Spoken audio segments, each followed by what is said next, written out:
வணக்கம் மக்களே. Big pass லைவ்ல பார்த்தீங்கன்னா ஒரு முக்கியமான விஷயம் நடந்திருக்கு. அர்ச்சனாவோட உண்மையான முகம் இதுதானா அப்படின்ற மாதிரி ஒரு கேள்விக்குறி வரா மாதிரி ஒரு விஷயம் நடந்திருக்கு. என்ன அப்படின்றது பார்த்தீங்கன்னா, போன வாரம் அர்ச்சனா மற்றும் விசித்ரா வெளியே நாங்கள் ஒஸ்ட் பர்ஃபார்மர் இல்லை அப்படின்றதுக்காக நாங்கள் ஸ்ட்ரைக் பண்ணுறோன்ற மாதிரி வெளியே உட்காந்து எவ்வளோ நேரம் போராட்டம் பண்ணாங்க, இதெல்லாம் பண்ணாங்க.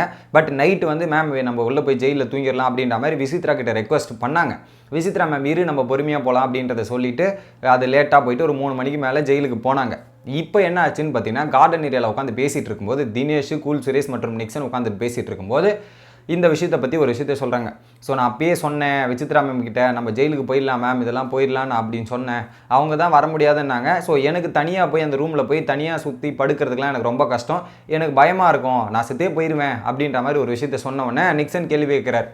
இப்போ நீங்கள் இதை ஏன் இங்கே சொல்கிறீங்க, எப்படி இங்கே சொல்லுவீங்க, நீங்கள் இங்கே சொல்லியிருக்கூடாது, ஒன்று கமல் சார் எபிசோடில் சொல்லியிருக்க வேண்டியது, இல்லை நீங்கள் மட்டும் ஜெயிலுக்கு போயிருக்க வேண்டியது தானே அப்படின்ற மாதிரி கேட்கணுன்னே உடனே தினேஷ் சொல்கிறார், நீ மட்டும் தனியாக ஜெயிலுக்கு போயிட்டு இந்த மாதிரி உட்காந்துட்டு நீ மாசாக இருந்திருப்ப, கெத்தாக இருந்திருப்ப, கடைசியில் பார்த்தீங்கன்னா நான் உங்கள் பிளான் எல்லாத்தையுமே காலி பண்ணிட்டு இதெல்லாம் பண்ணிட்டு போயிட்டேன் அப்படின்ற மாதிரி தினேஷ் ஒரு பக்கம் சொல்லும்போது, இல்லை நான் விசித்ரா மேம் கிட்டேயும் நான் சொன்னேன், மேம் இப்படி நம்ம போயிடலாம் மேம் அப்படின்னு, அவங்க வரமாட்டேன்னாங்க, அவங்க வெளியே இருக்க போகிறாங்கன்னு. ஸோ எனக்கு தனியாக ஜெயிலுக்கு போகிறதுக்கு பயமாக இருந்தது, அதனால தான் நான் அவங்க கூட வெளியே உட்காந்துட்டு இதெல்லாம் பண்ணிட்டு இருந்தேன், நான் அவங்ககிட்டயே ஓப்பனாக சொல்லியிருக்கேன் அப்படின்ற மாதிரி ஒரு விஷயத்த அர்ச்சனா சொல்கிறாங்க. இன்னொரு பக்கம் நிக்சன் கேட்குறாரு, நீங்கள் அன்றைக்கி ஒஸ்ட் பர்ஃபார்மருக்காக தானே பேசுனீங்க, இந்த ஒரு ரீசன் நீங்கள் அன்றைக்கி சொல்லவே இல்லையே, அப்புறம் கமல் சார் எபிசோட்லையாவது சொல்லியிருக்கணும்ல, கமல் சார் எபிசோடில் இதுதான் சார், இதனால தான் நான் பண்ணேன் அப்படின்ற ரீசன் ஓப்பன் பண்ணியிருக்கணுமா இல்லையா, கிளாஸ்ட்ரோபோபியா இருக்குது, உங்களுக்கு அந்த பயம் இருக்குது, இதெல்லாம் இருக்குன்னா இன்றைக்கி ஓப்பன் பண்ணி சொல்லியிருக்கணும்ல அப்படின்ற மாதிரி கேட்கும்போது, நான் எங்கே சொல்லுவேன், நான் ஏன் ஓப்பன் பண்ணி சொல்லணும், நான்லாம் சொல்ல முடியாது, ஏன்னா நான் இன்றைக்கி தப்பு பண்ணியிருக்கேங்க, கமல் சார் முன்னாடி நான் தப்பு பண்ணியிருக்கேன், அதை நான் டிஃபெண்ட் பண்ணணும்னு அவசியம் இல்லை, நான் பண்ணதே தப்புன்னு எனக்கு தெரியுது, நான் அதுக்கப்புறம் ஏன் டிஃபென்ஸ் பண்ணணும், ஏன் அதை பற்றி நான் பேசணும், அதனால தான் நான் அப்படியே உட்காந்துருந்து அதை சொல்லணும்னு அவனுக்கு அவசியம் இல்லை, தப்புன்றது தெரியுது, அவர் திட்டுறாரு, அதனால தான் எல்லாருக்கிட்டையும் மக்கள்கிட்டையும் நான் எல்லாருக்கிட்டையும் மன்னிப்பு கேட்குறேன் அப்படின்ற மாதிரி ஓப்பனாக சொல்கிறாங்க. உடனே தினேஷ் சொல்கிறாரு, நீ அதை இங்கே ஓப்பன் பண்ணியிருக்கூடாதுமா, நீ இங்கேயும் ஓப்பன் பண்ணியிருக்கூடாது, கமல் சார் எபிசோட்லையும் ஓப்பன் பண்ணியிருக்கூடாது, நீ அதை பண்ணி முடிஞ்சிட்டியா, அதை மண்ணில் போட்டு நீ மூடி புதைச்சிருக்கணும், நீ இப்போ இங்கே ஓப்பன் பண்ணது எப்படி ஆகி போச்சுன்னா, ஸோ நீங்கள் விசித்ரா மேம், நீ விசித்ரா மேம் சப்போர்ட்டு, அவங்க உன் வீக்னஸ், 2 பேரும் சேர்ந்து பண்ண மாதிரி தான் இருந்ததே தவிர 2 பேரும் மாற்றி மாற்றி யூஸ் பண்ணிக்கிட்ட மாதிரி தான் இருந்தது, அந்த மாதிரி விஷயம் தான், நீ இந்த இடத்த போட்டு புதைச்சிருக்கணும், இதை நீ ஓப்பன் போய் பண்ணியிருக்கூடாது. பட் இங்கே ஓப்பன் பண்ணும்போது பார்த்தீங்கன்னா உடனே கூல் சுரேஷ், நான் வேறு நாளைக்கு காலைல நான் வேறு யாருக்கிட்டையாவது சொல்லி தினேஷ் எனக்கு எப்பயா தேவைன்னா யூஸ் பண்ணிப்பேன் அப்படின்ற மாதிரி, நிக்சனும் நானும் யூஸ் பண்ணிப்பேன் அப்படின்ற மாதிரி சொன்ன உடனே பார்த்தீங்கன்னா அர்ச்சனா ஒரு பக்கம் ஷாக் ஆகிட்டாங்க.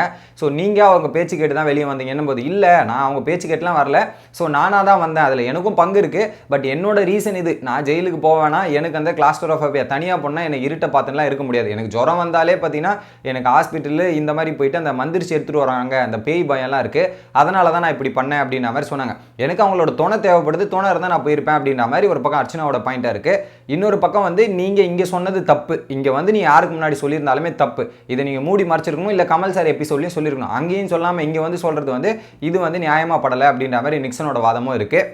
ஸோ எனக்கு என்னென்னா அன்றைக்கி எபிசோடில் நம்ம போராட்டம் பண்ணலாம், இந்த ரீசனை அர்ச்சனா அன்றைக்கி மென்ஷனே பண்ணல மக்களே, ஓப்பனாக சொல்லணும்னா அர்ச்சனா அன்றைக்கி இந்த ரீசனை மென்ஷனே பண்ணலை. ஓப்பனாக என்ன சொல்லியிருந்தாங்க, நம்ம ஒஸ்ட் பர்ஃபார்மர் மேம், இதை நம்ம அக்செப்ட் பண்ணுவீங்கலாம், நம்ம ஜெயிலுக்கு போவேன்னா உடனே அன்றைக்கி நான் ஜெயிலுக்கே போக மாட்டேன்னு முடிவு எடுத்துட்டேன் அப்படின்றது அன்றைக்கி அர்ச்சனா தான் ஃபஸ்ட்டு சொன்னாங்க. எனக்கு ஞாபகம் இருக்கிற வரையும் அன்றைக்கி அர்ச்சனா தான் பெட்ரூமில் உட்காந்து இருக்கும்போது நான் ஜெயிலுக்கு என்ன எப்போ ஒஸ்ட் பர்ஃபார்மர்ன்ற மாதிரி நாமினேட் பண்ணாலும் நான் ஜெயிலுக்கே போக மாட்டேன்றதை அன்றைக்கி அர்ச்சனா தான் ஃபஸ்ட்டு சொன்னாங்க நான் நினைக்கிறேன், ஏன் ஞாபகத்துக்கு இருக்கிற வரையும். பட் இன்றைக்கி ஸோ எனக்கு அன்றைக்கி பயமாக இருந்தது, இதெல்லாம் இருந்தது, ஸோ அதனால் அவங்க போராட்டம் பண்ணலான்னு சொன்னாங்க, அதுக்கப்புறம் நானும் வந்துட்டேன் அப்படின்ற மாதிரி சொன்னாங்க. ஃபஸ்ட்டு ஆனால் அர்ச்சனா அங்கே தான் நான் போக மாட்டேன்னு சொன்னாங்க. பட் இங்கே இதை பேசும்போது எனக்கு டோட்டலாக முரண்பாடான கருத்தா எனக்கு இருக்குது. ஸோ இதை பற்றி நீங்கள் என்ன நினைக்கிறீங்க, இதை பார்க்கும்போது பார்த்தீங்கன்னா அது உண்மையா இது உண்மையா அப்படின்ற ஒரு கேள்விக்குறி, ஒரு ஃபேக்னஸ் வருதுல்ல, அதுதான் எனக்கு ஒரு கேள்விக்குறியாகவே இருக்குது. உங்களோட கருத்து என்ன அப்படின்றத கமெண்ட் பண்ணுங்கள். வீடியோ பிடிச்சிருந்தா லைக் பண்ணுங்கள்.